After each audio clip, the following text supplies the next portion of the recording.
Well, welcome back. This is not a video I had intended to make. This is the motor PCB out of the Tascam 122 Mark III that I had taken the Capstan assembly out of to test the balancing stand. And I thought while I was here putting it back together, I'd just go ahead and recap this board and check that off the list. And then when I started looking at it more closely, I saw how much damage had been done by a previous attempt at recapping.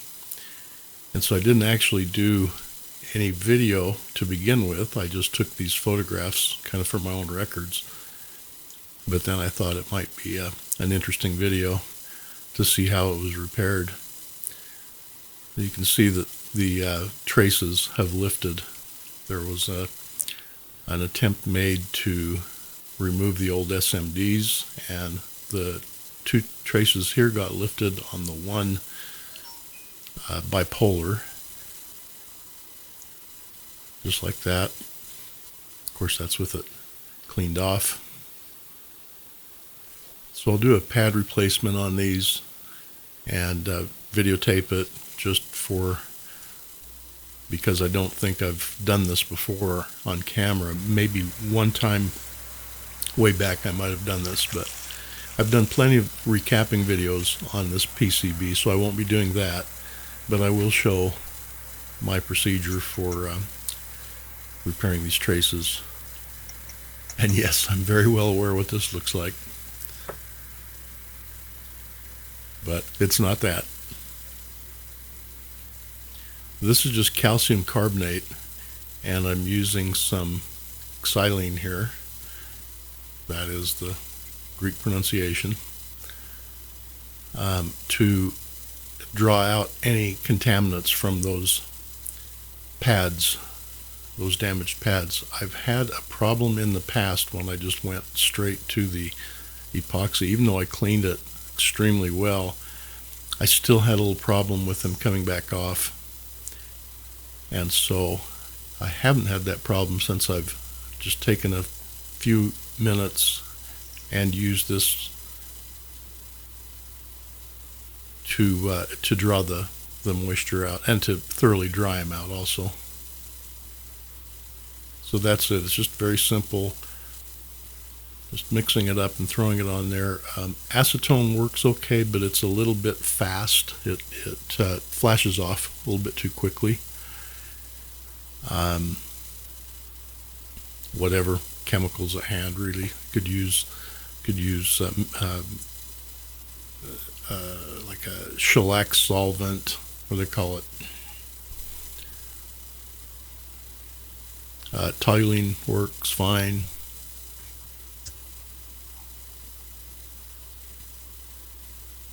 Anyway, you just put it on there and you'll see it draw the contaminants out. It'll kind of change color as it dries.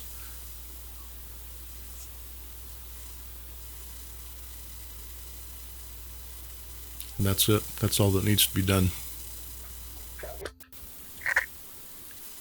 And here's my source for it. I just get it from Brownells.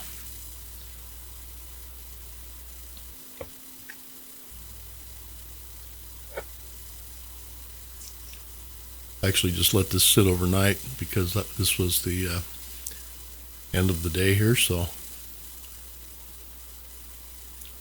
it said 15 minutes or so. Half hour, hours, probably pretty good.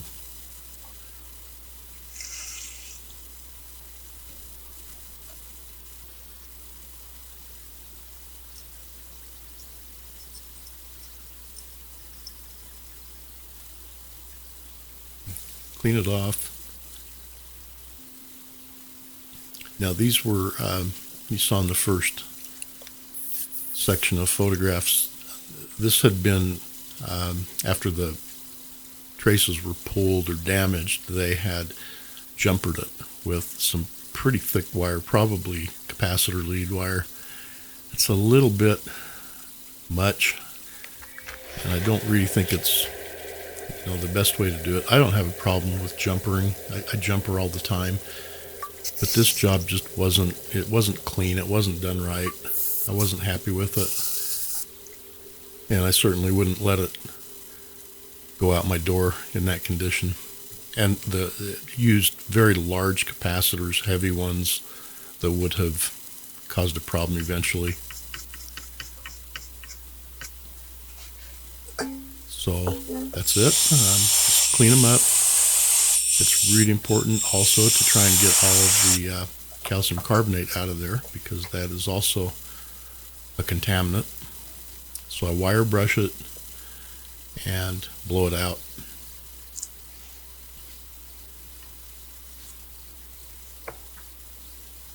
Just make a quick pattern on a piece of tape, what I need to cut out of copper.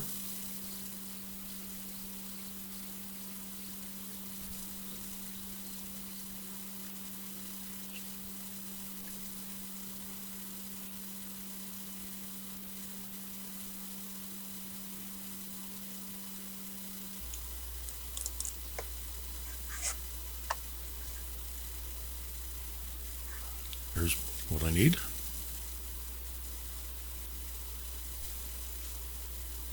I didn't film cutting it, just did it with this scalpel, and I did two of that one on the left there because I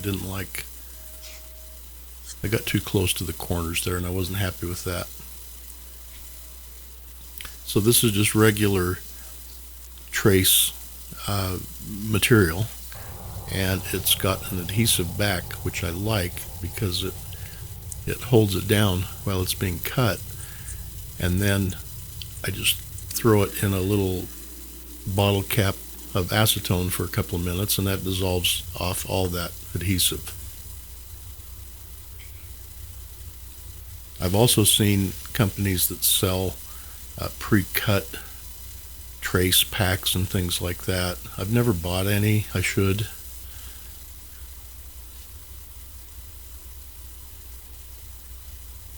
Maybe that's upside down. There we go.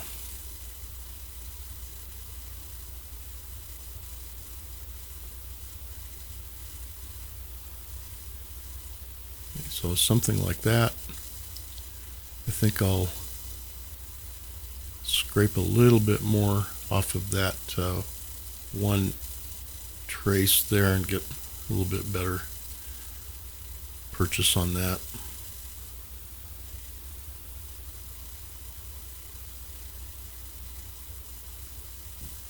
But yeah, this should work. This should work fine.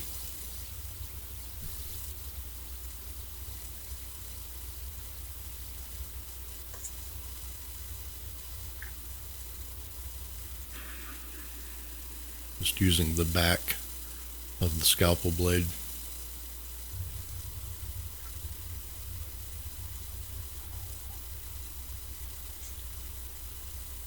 And these tweezers really need to be re-arced. They're not holding like they used to. And I think they're a little sticky too.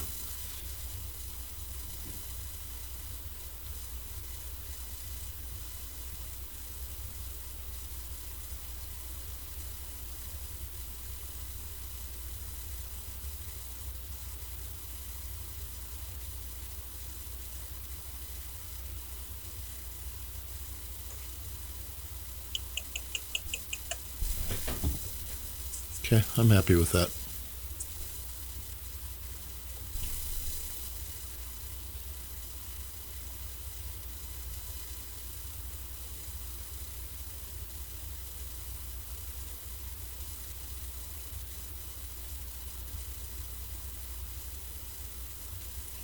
Okay, I've got it all masked off here.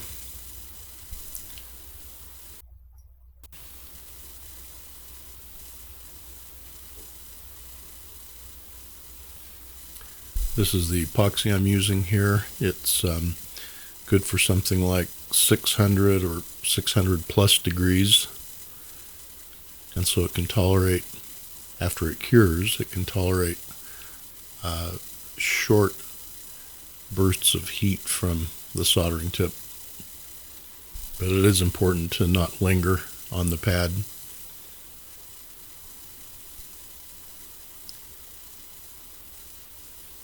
Let's mix it up here. Let's say a quick word about mixing epoxies. In a situation like this little tiny amount on, a card like this, kind of mixing it flat, it really can't be overmixed. And it's very important to thoroughly mix any two-part adhesive, but especially something like this. The other thing I do is clean my mixing or my stir stick, because there will be unmixed adhesive on that too. And so for me, if I feel like I've maybe come close to overmixing it, then that's about when I know I'm about right. Now, it can be overmixed when it's in quantities and you're machine mixing it. It can be overdone and it gets heated and it starts to set up prematurely and won't wet out. But in a case like this, just mix and mix and mix and mix, and then I know I'm okay.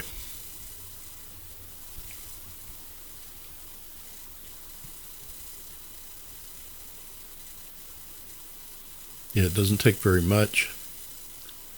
This will set up to, I think it's 70% of its full strength in about 45 minutes. It's fairly fast. I don't have the UV cure stuff yet. When I run out of this, then I'll probably switch over to the UV cure. This is still good for a top coat.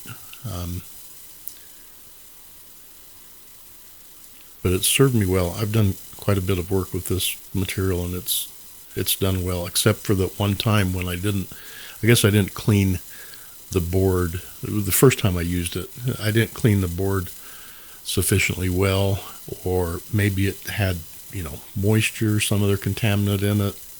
I don't know. But ever since I started doing the calcium carbonate, I've had zero lifting problems with it.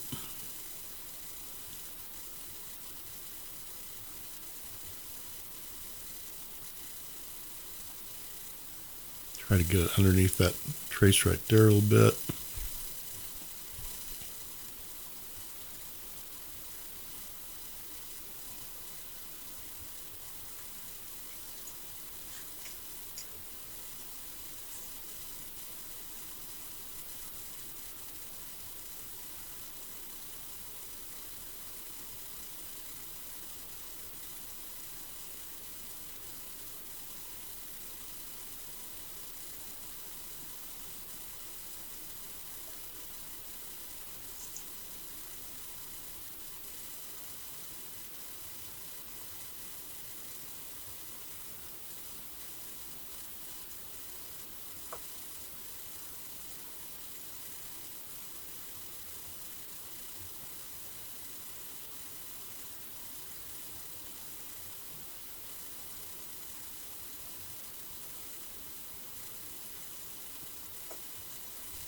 A lot of times I'll do this under an optical microscope,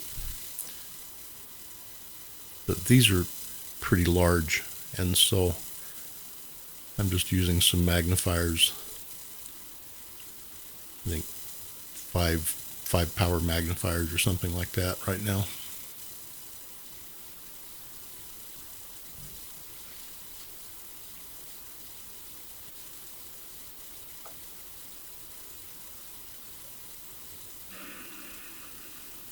Same thing on this one. I'll hurry through this.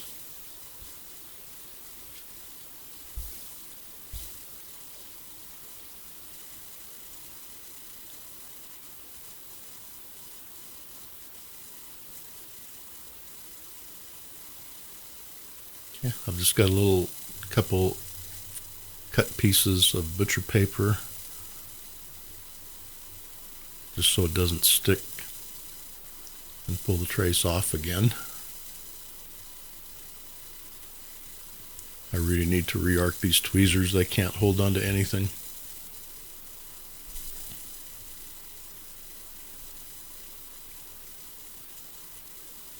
Okay, so just a little piece of butcher paper there, and then another piece of tape on top.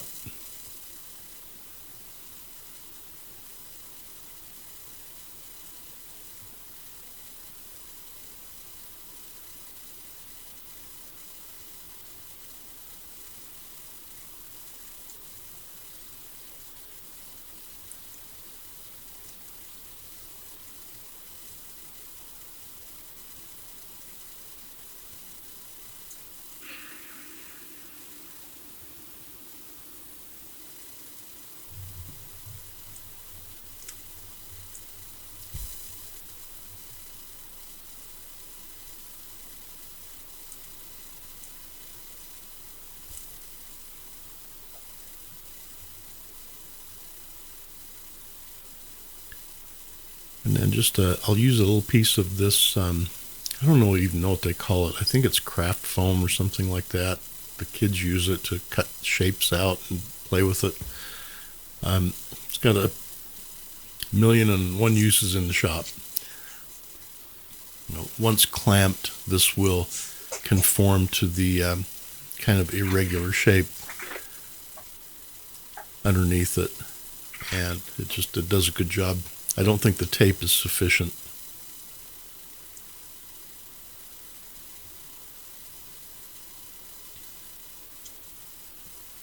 But that's it. Very simple. It doesn't take much clamping force at all, just enough to have it conform to the board.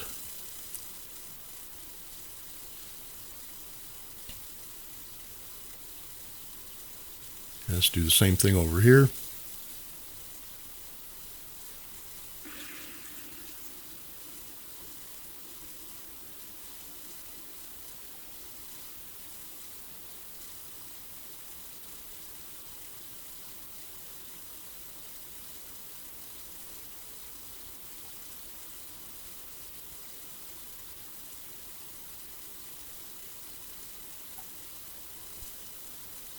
Don't really need to tape that one. It's intact. Not really getting even clamping pressure on this, so I'll just remove it and come in from the side. Good enough.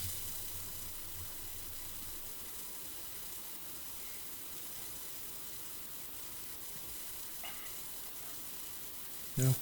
Actually let that sit for 5 hours. I checked my timestamp on the videos just so I could be accurate about how long I let it sit. This, again, 24 hours is sort of, where it will reach 90 to 100% of its, probably not 100, but it'll get to 90 plus percent of its full strength. But 5 hours is pretty good.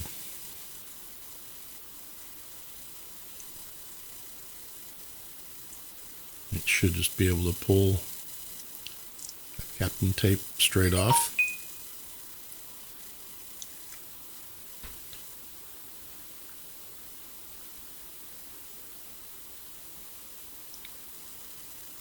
I don't have a ton of squeeze out to have to clean up.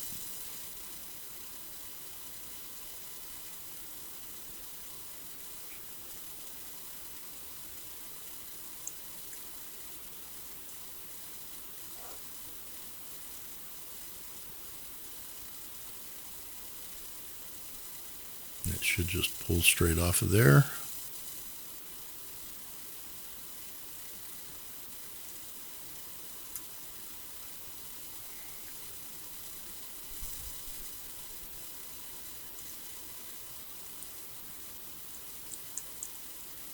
Whoops. That doesn't usually happen.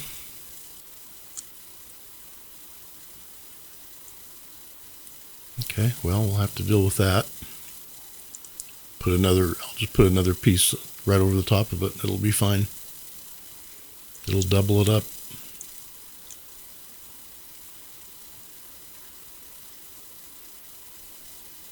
Never really had too much problem with this tape doing that. I've done it many times. Of course, I never filmed it, so that's why it happened this time. That's good. Show the accidents too.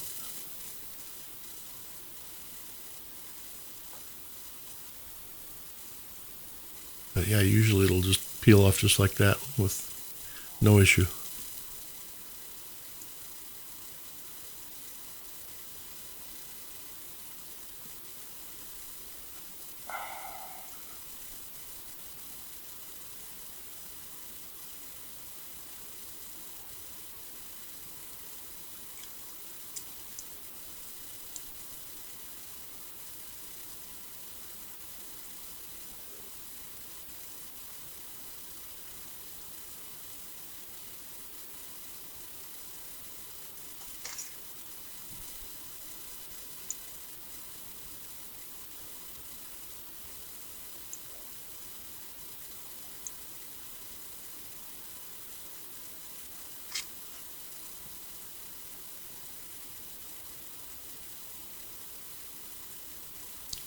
All right, enough of these tweezers. Let's get a different one.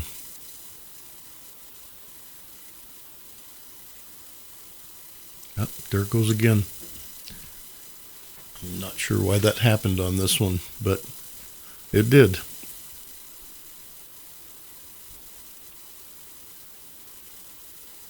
And most of the time it will just pull off just like this.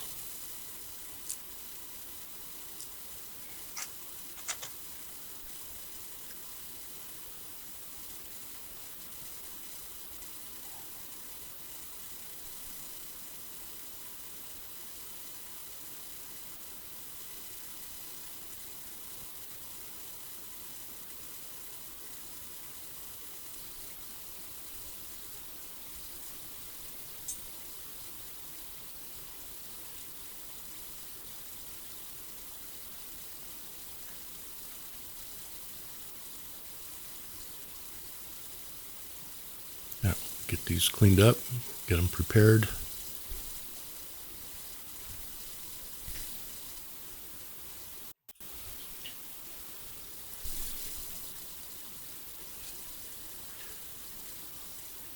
Again, a few people are probably thinking, why not just jumper it and be done with it? And, you know, there's nothing necessarily wrong about it. I just didn't like what I saw there before, and I thought I'd just show how to do it like this on camera. Sometimes I do just jumper like everybody else does.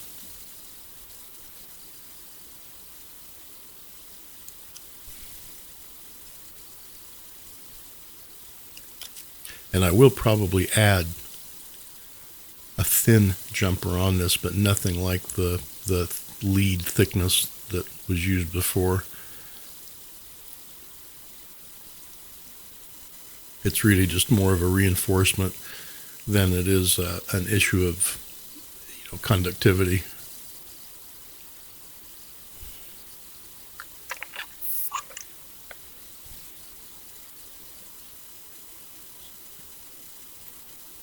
Okay, I think those are about ready.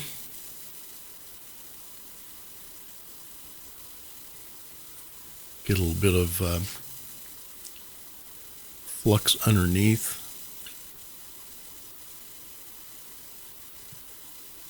Could also have pretend these would have been fine.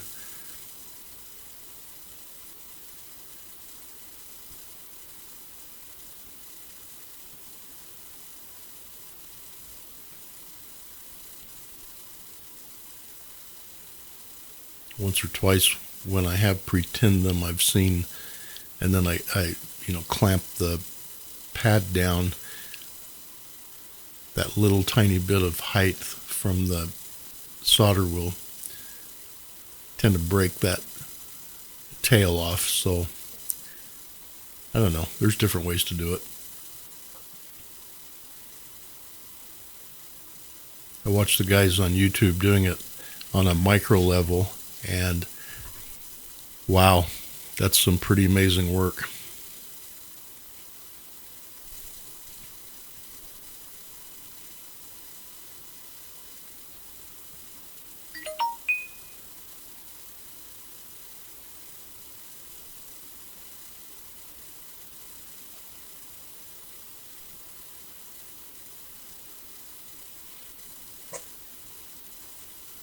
Okay, got my other little lead cut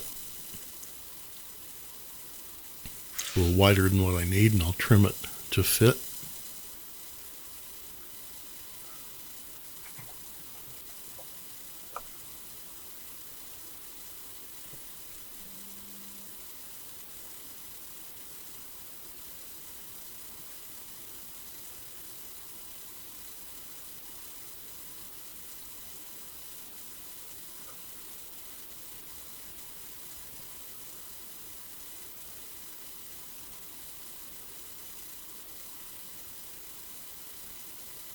Yeah, that should do it.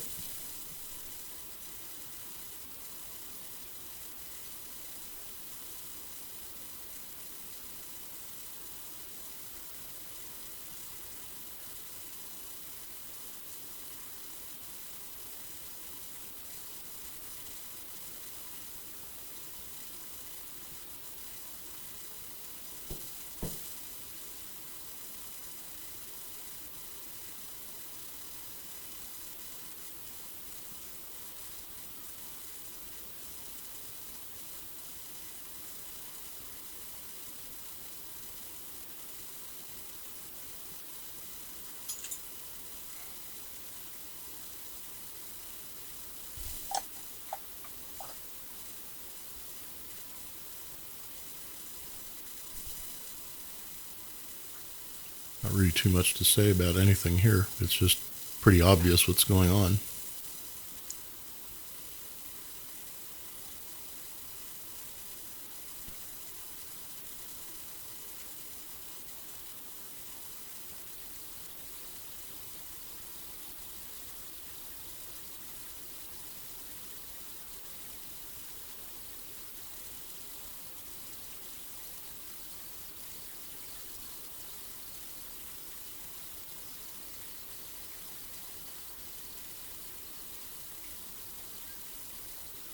That should work pretty well.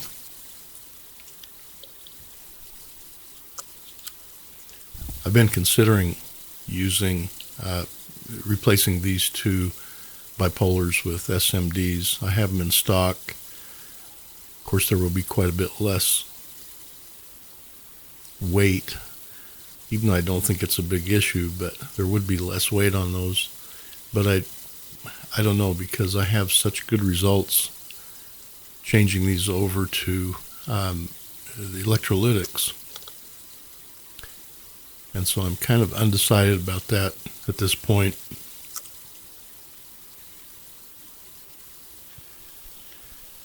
I tend to avoid the procedure where you put a spot of glue or conformal coating or something on there and then lay the capacitor down and glue it down to the board.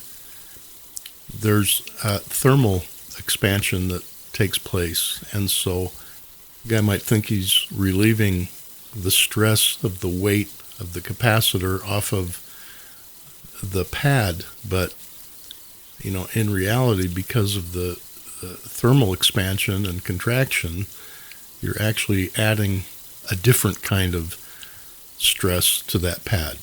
And so I don't really like doing that. I'd rather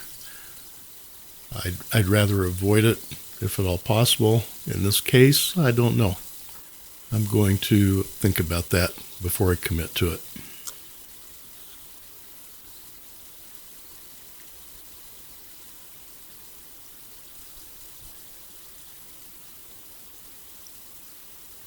Okay, so I'm trying my best here to stay off of these with the iron as much as possible at this point. Like I say, it's only been 5 hours of cure time. So I'm really doing everything just as quickly as I can.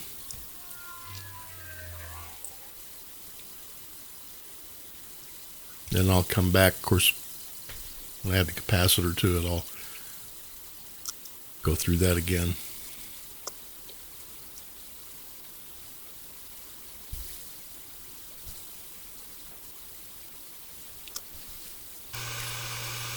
Now I know it's unnecessary to seal up this exposed solder, but I still think it's a good practice, and I'm also aware that there have been some reported issues of humidity causing fluctuations on this board. I don't understand why that would be, unless it just was a bad component. But just to make a clean job of it and follow best practices, I'll do it like this.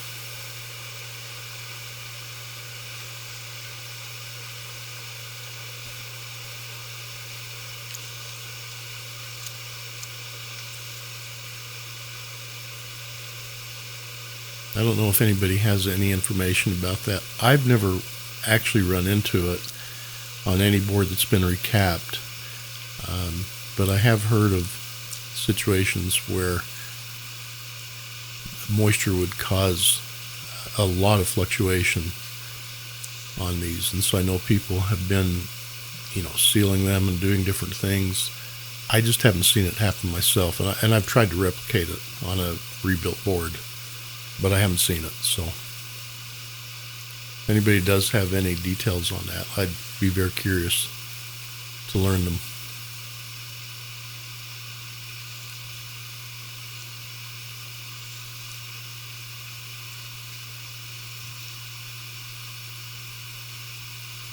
Okay, we'll let that settle and cure up. There were a couple other places in here I also wanted to touch up that I saw had some exposed copper.